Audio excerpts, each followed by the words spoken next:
Buongiorno. Thank you very much for that warm invitation. I'm sorry that that's the extent of my Italian for today. It's something I am learning. My son's girlfriend is Italian. She comes from Milano, and I suspect in the near future I'm going to have to learn a lot more. So hopefully if I get invited again, I'll be able to speak in some of the native language. I should also say that the translator did me a favor. She promoted me to be the Dean of Education. Actually, I'm the Director of Research in the School of Education, not yet the Dean. But thank you anyway. What I want to talk about today alludes to many of the issues that we've talked about in the first session, which is around the professional development of teachers in the use of technology. And what I'm particularly interested in are new teachers. So I work in a school of education. I've worked there for 20 years. Before that, I was a teacher of history in secondary schools, again for about 20 years. My work now focuses on how we support the next generation of teachers to use technology. And I'm particularly interested in mobile technologies because I think they offer a lot of exciting opportunities. So what I'm going to talk about this morning is what mobile technologies are about, and in particular, how can we encourage teachers to design lessons and scenarios that use mobile technologies as best as possible. I want to start with a story. This is an article that I was asked to write with colleagues for an English journal for teachers. It's a professional journal. It's called Impact. It's the Journal of the Chartered College of Teachers. And I was asked to write about my research on what mobile learning looks like in schools, and is it really innovative? And it's interesting that actually what I wanted to talk about was not actually innovation, but disruption, because my research was suggesting that we need to think about how technologies such as mobile devices disrupt our current patterns of education. Now, the journal banned me or prevented me from using the word disruption. They were frightened that it would scare teachers. Teachers would think it was about disruption in the classroom, when in fact I was talking about systemic disruption to the system. And I think that tells us something about where we are with mobile technologies at the moment. This is a book some of you may know. It was written by Stanley Cohen in 1972. It's a seminal work of sociology, and it's about the way in which the media distorts the truth and the way in which the media periodically brings about what is referred to as moral panics. And one of these, going back to the 1980s, was video games.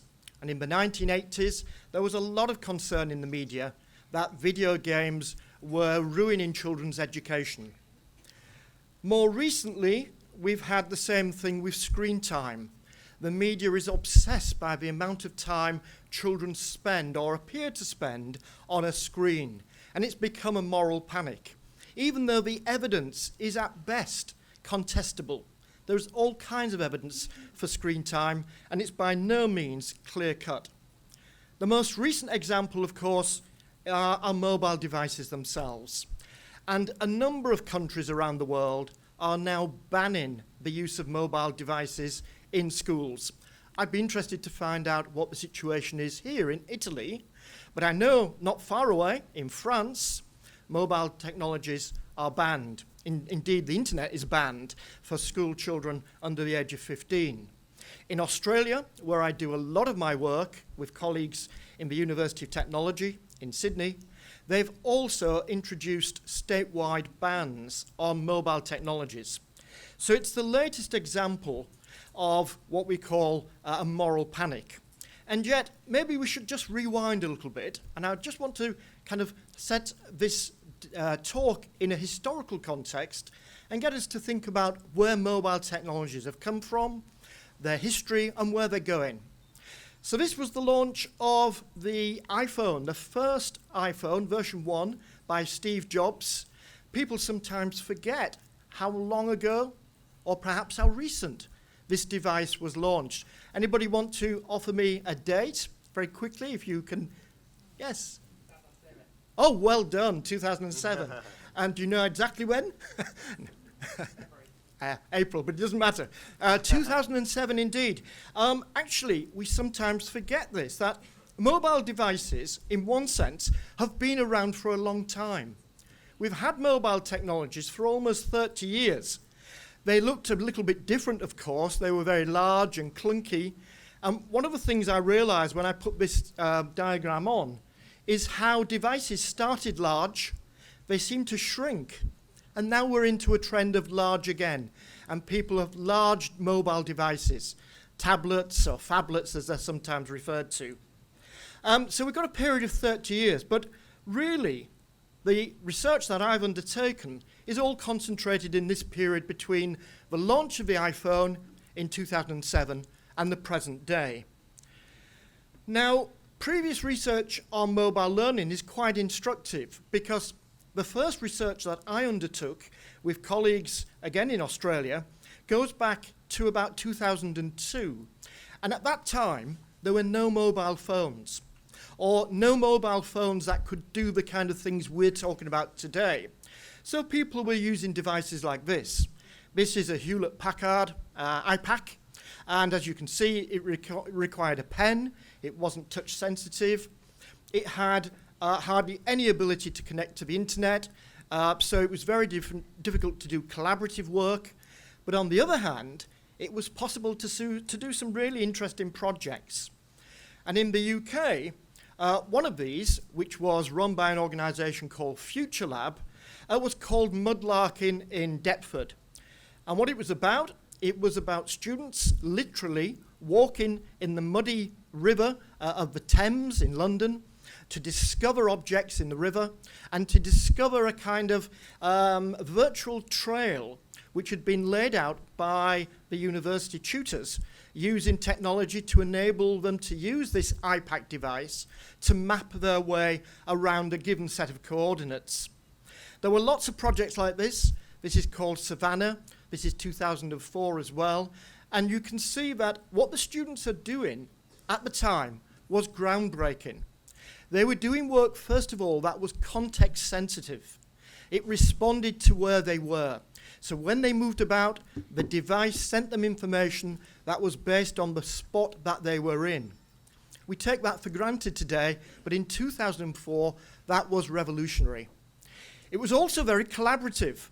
Although the devices didn't talk to each other, the students did. And one of the things I think we can see going on in this picture is a high degree of conversation. The other thing about these devices is they were very compact and mobile.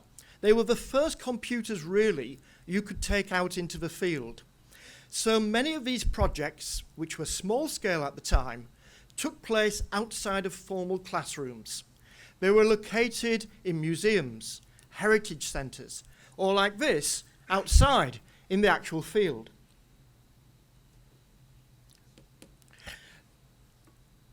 Now, in 2010, the iPad was launched. And in many ways, some people refer to this as a game changer. And in one sense, I would agree with that. It is a game changer. It changed the landscape of mobile learning because for the first time, teachers were able to use this device in a classroom without fear that students would be making telephone calls or texting because it's not a telephone. The first mobile devices were telephones. They had the ability to text and all those other things that we take for granted. But the iPad didn't do that. And for many teachers, it was a fantastic introduction to mobile learning. They used it extensively. It's got that great ability to be always on, so you don't have to wait for it to start up like a laptop or a computer, and teachers like it. I undertook one of the first studies anywhere in the world to look at iPads across an entire country, and that was in Scotland, and we found some really positive results. But there were also some negatives, and this is one. And what the negative is really is that although this picture is a very joyful picture, the students are all happy with their iPads, you'll notice they're all sat at desks. They're all sat together. And in many classrooms, the iPad is used, in my opinion, as a replacement for a laptop or a computer. It's not used to take advantage of its mobile affordances. That could be because it's quite large, but it may also be because teachers have a tendency, and we know this from the research, to appropriate technologies in the first instance to use as they've used the previous technology. So it's not surprising that without training and support, teachers have tended to use the iPad as a replacement for a laptop or a computer. And I guess that's really my concern. The research I've undertaken over the last 10 years, and this is some example, these are some of the articles we've published, tends to suggest that iPads are used in a rather limited fashion. We don't see some of the uses that we saw in the early days of mobile learning. We don't see as much innovation or use in non-formal settings. We also tend to see an overemphasis on the use of what we might refer to as productivity tools. So things like Word or Excel or PowerPoint. Nothing wrong with productivity tools, but mobile learning is about far more than that. So last year, we undertook a systematic literature review to try to identify what it was about the use of mobile learning that really was innovative. And this review has just been published. You can find it on the internet or follow the links that I've provided in this presentation. Now, this builds on a project that I ran 5 years ago with teachers in 5 countries around Europe and in Australia, looking at how we might mobilize teachers to use mobile technologies more effectively. And we produced from that project a framework, a theoretical framework for the use of mobile technologies.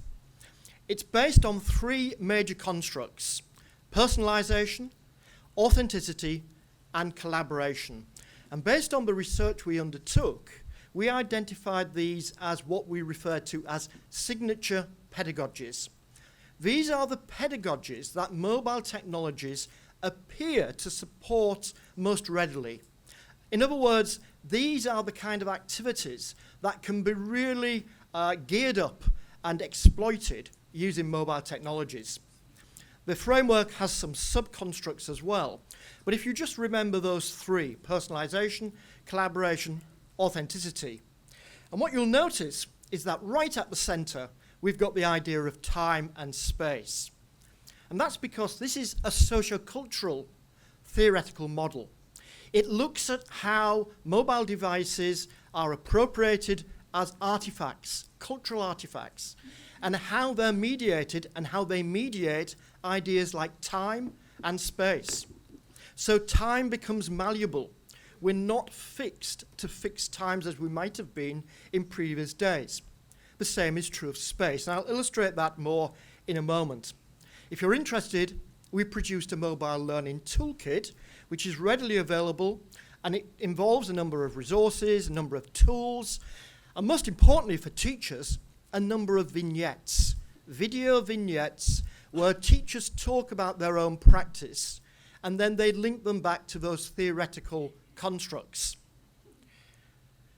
Now, last year, we took this to another level, and we developed a new Erasmus project, again with 5 partners across Europe, and this project is focusing specifically on innovation.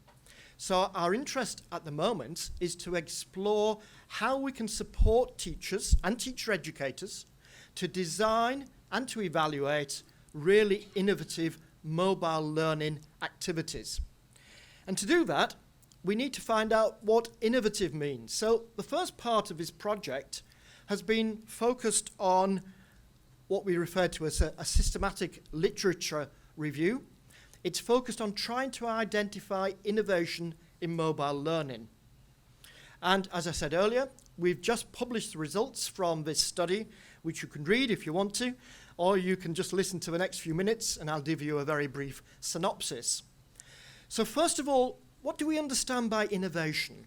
There is a whole literature on innovation in lots of different fields, including technology.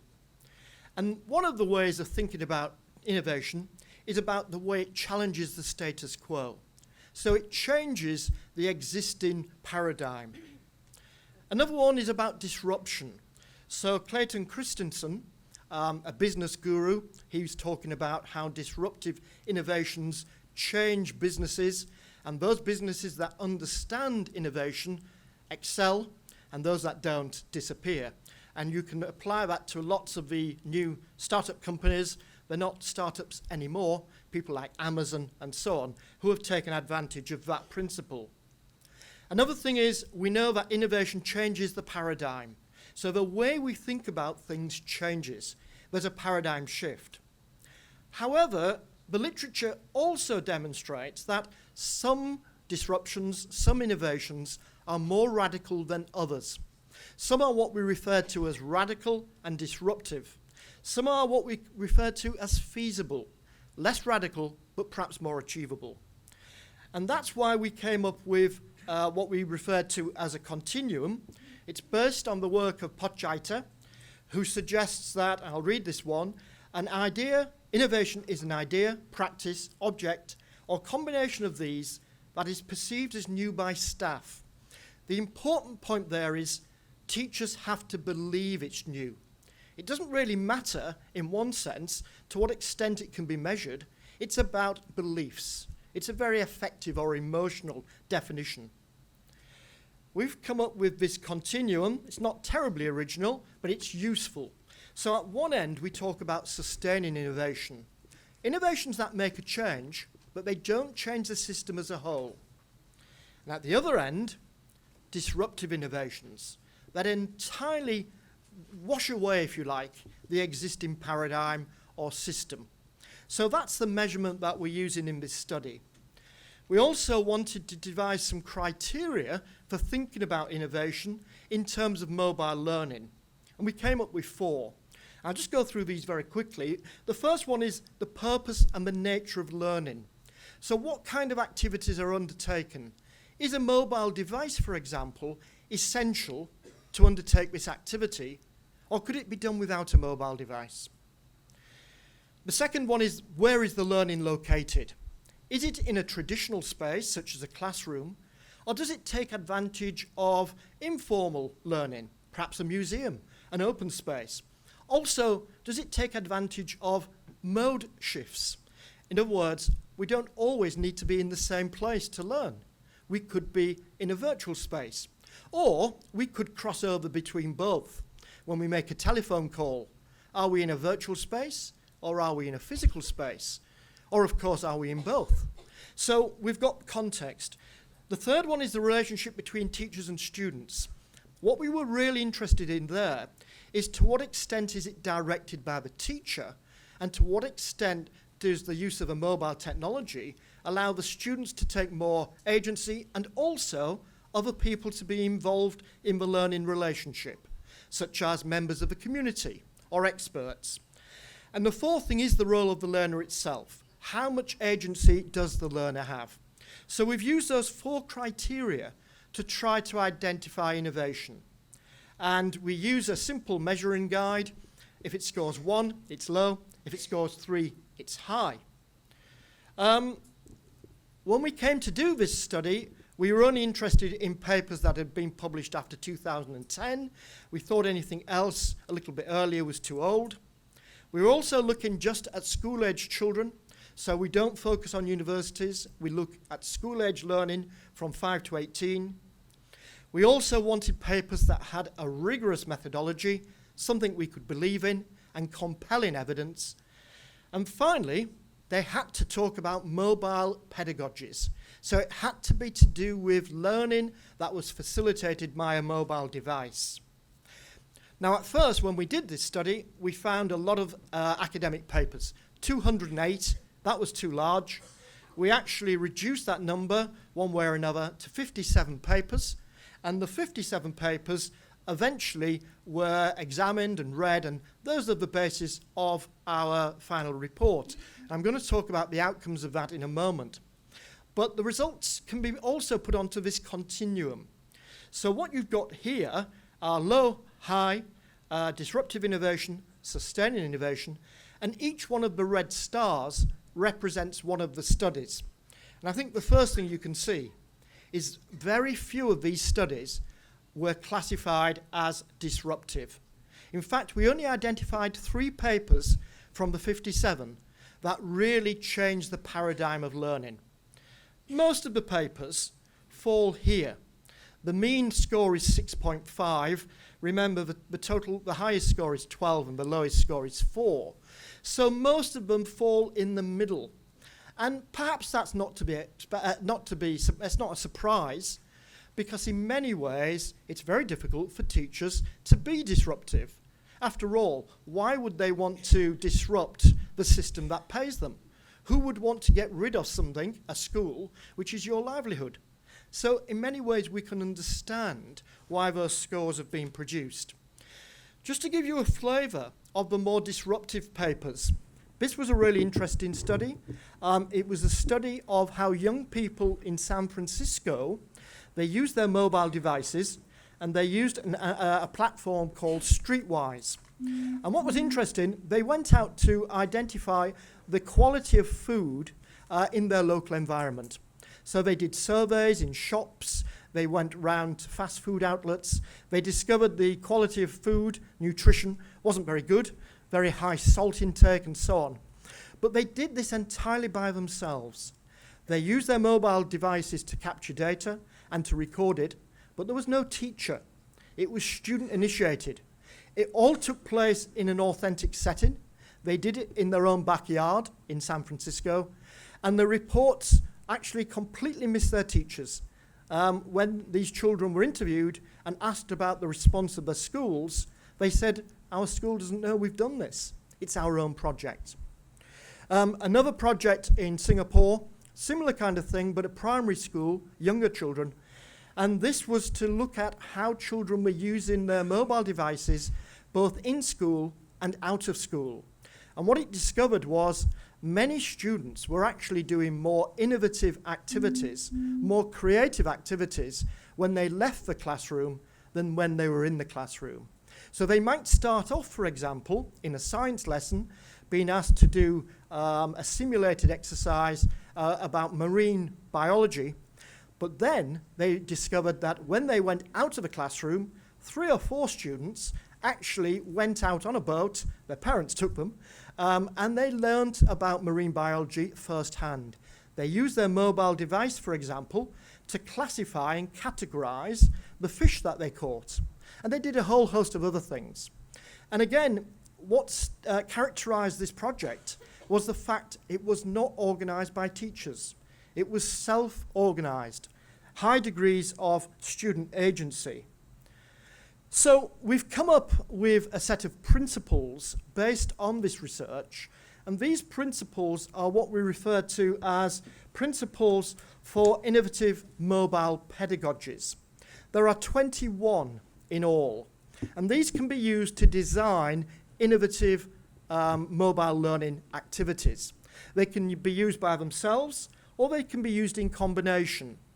So what we've done here, and you can see it by the color code, is we've clustered together different principles that have something in common.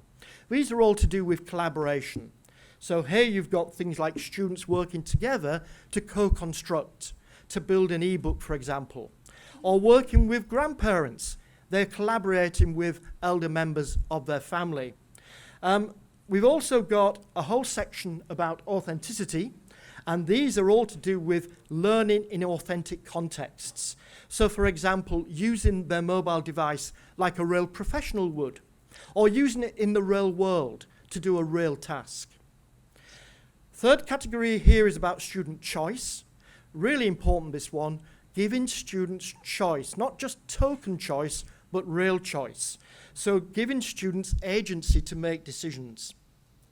And also, not to forget mobility. These devices are intended to be mobile. It says so on the can, and we need to see the devices used in more mobile contexts. And the final one, which I think is the most exciting, is adaptive. This is the one where we're beginning to see mobiles being used for what we talked about yesterday. Customization, AI, learning analytics. In other words, mobiles are beginning to be used as a portal into customized learning. It's still early days, but yesterday we saw some example, and there are plenty we can refer to when we have time. The project that I'm leading has now developed a mobile app, which you can find on the App Store, both in the Android Store and the Apple. I'm really sorry about this because, as you can see at the bottom, it's another reference to Trump. And we had all this yesterday, didn't we? So we'll take Trump out of the equation. And that's the app. The app is divided into 4 segments. So the first part of the app gives people inspiration. We encourage people to look at examples that have been created by teachers, get ideas. And then there's a whole section about designing, how to design mobile learning activities that are genuinely innovative. And the second part of the app is about evaluating those, using the app rubric, which we've talked about. And then finally, and really crucially, because this is intended to develop a community of teachers and teacher educators, we want them to share their examples. So we're in the process at the moment of testing this app. It is available, and I hope you get a chance to use it yourself. It's led to the revision of our criteria. I'm going to just finish with these revisions and then open it to questions. So the first thing that we've realized is the first criteria is really about the way in which mobile technologies change the way learning occurs. So to what extent does it change how learning occurs? The second one is about the context. Does the device change the context of learning? The third one, really quite important, is about who's involved in the learning. Traditionally, it's the teacher and the student. But mobile devices give students access to a whole range of stakeholders. So for instance, recently I've been supporting projects where pupils are talking to NASA scientists, real-world experts. That raises issues about privacy as well, I know, but nonetheless, it is feasible. And the final two, were learners granted more choice, more agency than normal? And then an overall question, did the experience fundamentally change for the learner? These are the rubrics that we've developed. This is available as part of the tool and the app I've just illustrated. And we'd be really interested in feedback if you have a chance to use it, or if you're interested in using it. My colleagues are always interested in finding more examples. And so I'm going to finish just by leaving you an address. If you want to contact me, please do. That is the website that I'm talking to. The presentation will be available, I'm sure, afterwards. And thank you for listening.